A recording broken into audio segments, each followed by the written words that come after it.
5 classes that we have in the program. And we obviously got guys on the team that are going to compete for that spot as well. That's one of the things that we said when we took over the program.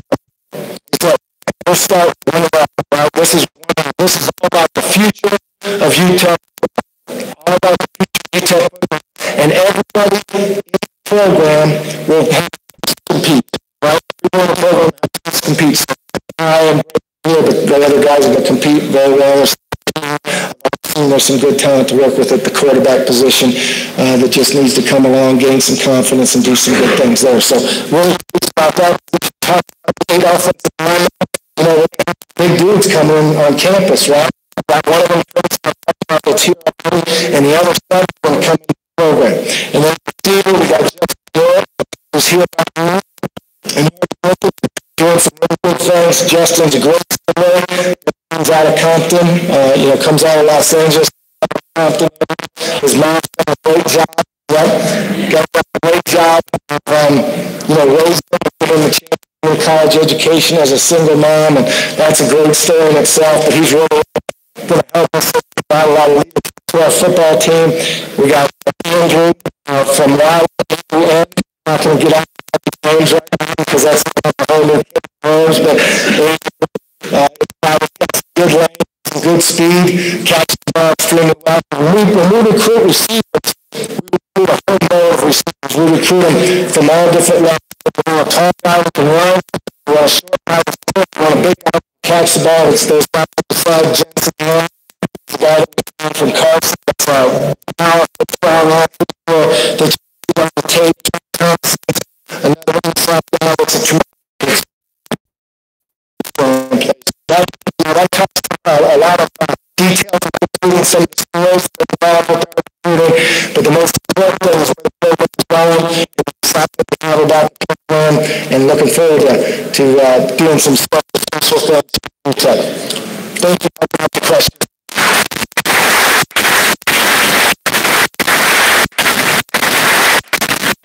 And I'll take questions from anybody in the room. So, whoever has one.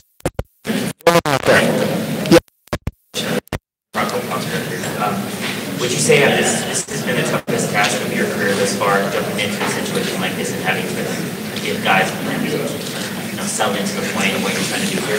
Yeah, the first one is a different transition coming to the program. Talking about obviously that you're taking over an 0-12 program and what the sell is on an 0-12 program when you take it over. And there was a lot of variables, to that. But again, to us, what we're selling to these recruits, and they got the feeling when they got here, it's nothing about what happened last year. It's nothing to do about what happened last year. It's about what can be accomplished here if you have a good plan and do things the right way and build for the future. And, Coach Price did a great job here doing that and did some tremendous things as well. And so we got a plan to do that, and these recruits said, hey, Coach, you got a great plan. We've seen what you've done at places in the past. We've seen your resume, the long stay you had at Kansas State and the success that you had there. And they saw the similarities. They saw the similarities between what we had to do at K-State because, when we took over K-State the first time, 0-12 was just not one season. It was every season, right? It was 0-11 back then. But my first 3 years as a GA and a coach, we won 1 game. So we didn't just have one winless season. We had plenty. We were really good at that.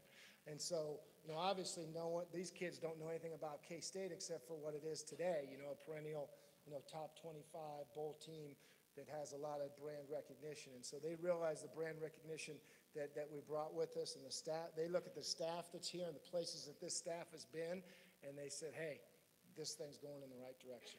Yep. Okay, sounds good. You're just trying to get brownie points. All right, we'll start off right now with my wife, Julie Dimmel. Yep, and her sister, Chrissy, right here.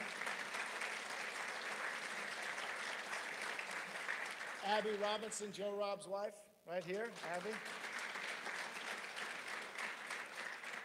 And Terry Canales' Mike Canales' wife. Yep.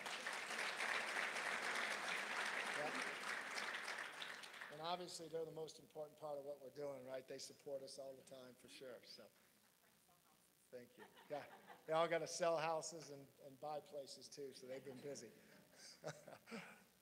Any other questions? You mentioned about going back into Texas and recruiting. What was that reception like going into places like Church Lemons, Easton area, Wilder, where UTEP hasn't been over the past couple of years?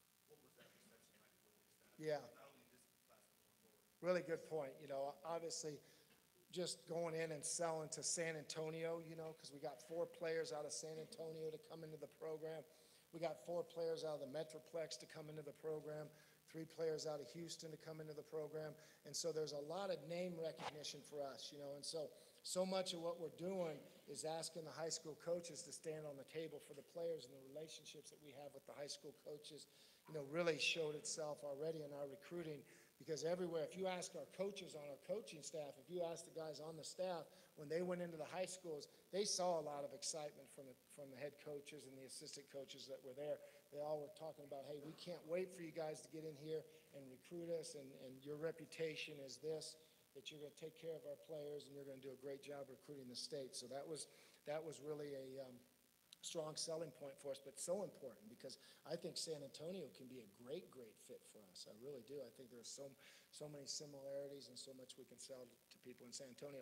And the thing is you say, yeah, you got to go beat UTSA there in their own backyard, but like Chris Park said to me, right, UTSA doesn't have something like this, right? They don't have something like this going on signing day. No way, right? So that's a plus for us. Yeah, he's the only recruit I've ever been able to talk about constantly. You know, most of the time you can't talk about your recruits, but he's coming in next weekend, you know, and obviously what he brings to the table is, you know, same thing he brought, you know, as when he left K-State and decided to transfer, you know, a ton of the, you know, high profile programs have visited with him. But the thing he brought to the table with us at K-State, as much as anything, is that every game plan was designated to stop him, right? And by stopping him, that opens up targets for everybody else on the field. So hopefully we'll get him to come because he'll make a lot of people around him better as a player and show leadership, you know, which will be really important for the program as well. So, yeah, we got him coming in next weekend, and hopefully he'll have a great visit. And if he doesn't say he's coming, I'm going to put him in his room for the weekend. Yes.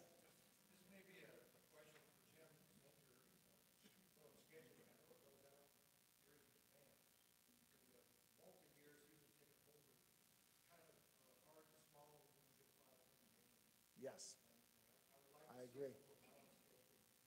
I would too, you know, and I know in the future schedules that that's not going to happen. You know, I know how important that is to Jim to make sure that that's not going to happen. As we look at the future schedules, they're not all locked in right now, but we definitely don't have any seasons with five home games. They all got more than that. So that's, you know, because this is a great environment. We're going to make it outstanding environment, you know, get it back to the way it was when Coach Price was winning and filling it up and doing all those cool things. Here we're going to try to get it back to that and have a great plan to get it back to that, and it's going to be a heck of a selling point to our players when they see this thing rocking, because we, you know, at night on Saturday nights we have the recruits come in and see some things, you know, on the video board, and then we're trying to do it right when the sun's setting, you know, and you get that night look out there at the Sun Bowl, and it's pretty cool. Pretty neat thing, and so we want to make sure we get enough games here in this venue to sell it. So great question. Yep. So for him, what was you for center? You guys were kind of like back-to-back. I'm pretty sure the teacher said you didn't see any problems with El Paso and UTEP. Do you find that to be the case, or were there some challenges you didn't foresee?